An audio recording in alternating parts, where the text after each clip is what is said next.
कल्याण डोंबिवलीत शिवसेनेचे 4 नगरसेवक उमेदवार बिनविरोध विजयी। उपमुख्यमंत्री एकनाथ शिंदे आणि खासदार डॉक्टर श्रीकांत शिंदेंनी बिनविरोध विजयी झालेल्या उमेदवारांचं केलं अभिनंदन। पुण्यामध्ये पूजा जाधवांनी उमेदवारी अर्ज मागे घेतला। भाजप वरिष्ठांकडून सूचना आल्यानंतर पूजा जाधव भाऊक, अर्ज मागे घेतल्यानं कार्यकर्ते हिरडले। कुठल्याही आमिषाला बळी पडू नका, राज ठाकरेंचं उमेदवारांना मार्गदर्शन। मनसेच्या उमेदवारांनी भेटी दरम्यान राज ठाकरेंकडून घेतला कानमंत्र।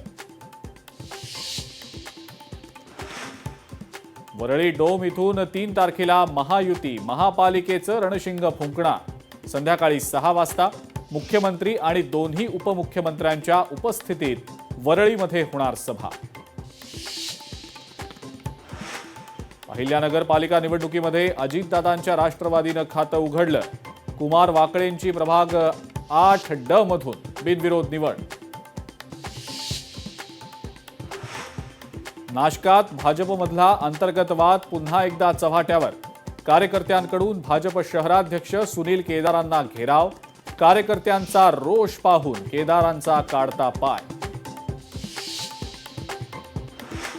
विठ्ठल मंदिर आणि परिवार देवतांच्या 37 मूर्ती बदलणार। भंग पावलेल्या 37 मूर्ती बदलण्याचा विश्वस्तांचा निर्णय।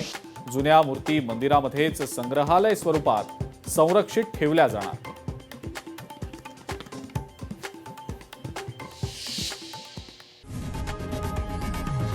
लोकशाही मराठी ऐका, पहा, जागरूक रहा।